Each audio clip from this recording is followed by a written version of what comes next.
കഴിഞ്ഞ ദിവസം ഗോൾഡിന്റെ മൂവ്മെന്റ് നമ്മൾ എല്ലാവരും കണ്ടാണല്ലേ, ഒരു ഓൾ ടൈം ഹൈ അടിച്ചിരിക്കുകയാണ്, അറൌണ്ട് $3,000. എന്തായിരിക്കും അതിന്റെ റീസൺ? ഈ ഒരു 2025 ജാനുവരി ഇയർ ഓപ്പണിംഗ് മുതൽ ഇതുവരെ ഇപ്പൊ ഗോൾഡ് മാർക്കറ്റ് നിൽക്കുന്നത് ഓൾമോസ്റ്റ് 13% ആണ്. ദാറ്റ് മീൻസ് ഇപ്പോൾ ഓൾമോസ്റ്റ് ഗോൾഡിന്റെ market cap almost $20 trillion market hit ചെയ്ത് കഴിഞ്ഞു അല്ലെ. അപ്പൊ അതിന് പിന്നിൽ ഒരുപാട് മണി ഫ്ലോ നടന്നിട്ടുണ്ട് അല്ലെ. പല ഭാഗത്തുനിന്നും പല ഇൻഡസ്ട്രിയിൽ നിന്നും പല സെക്ടറിൽ നിന്നും എന്ത് ചെയ്തിട്ടുണ്ട്, ഫണ്ട് ഗോൾഡിലോട്ട് മൂവ് ചെയ്തിട്ടുണ്ട്. യെസ് മുജീബ് പറഞ്ഞ പോലെ നമുക്ക് ഒരുപാട് ഫണ്ടമെന്റൽ റീസൺസ് ഉണ്ടായിരുന്നു. ദെൻ അതുപോലെ തന്നെ ടെക്നിക്കലി നമ്മൾ ഓൾറെഡി നമ്മുടെ കമ്മ്യൂണിറ്റിയിൽ അപ്ഡേറ്റ് ചെയ്താണ്. നമ്മളെല്ലാവരും എക്സ്പെക്ട് ചെയ്തിരുന്ന ഒരു പ്രൈസ് എന്ന് പറയുന്നത് ഒരു 3000 അല്ലെങ്കിൽ ഒരു 3100 ഈ ഒരു റേഞ്ച് വരെ ഞങ്ങൾ എക്സ്പെക്ട് ചെയ്യുന്നതാണ്.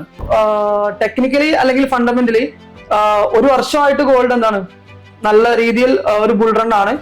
മാർക്കറ്റ് കഴിഞ്ഞ കുറച്ച് ദിവസമായിട്ട് കഴിഞ്ഞ ആഴ്ച എന്തായിരുന്നു, ഒരു കൺസൾട്ടേഷൻ ആയിരുന്നു. സോ കൺസൾട്ടേഷൻ എന്ന് പറയുമ്പോഴത്തേക്ക് തന്നെ നമുക്കൊരു പാനിക് സിറ്റുവേഷൻ മാർക്കറ്റിലുണ്ട്. ആ ഒരു പാനിക് സിറ്റുവേഷൻ മാർക്കറ്റിൽ ഒരുപാട് പേര് നമുക്കറിയാവുന്ന പേഴ്സണലി ഒരുപാട് പേര് സെല്ലാണെന്ന് എക്സ്പെക്ട് ചെയ്തിട്ടുണ്ടായിരുന്നു.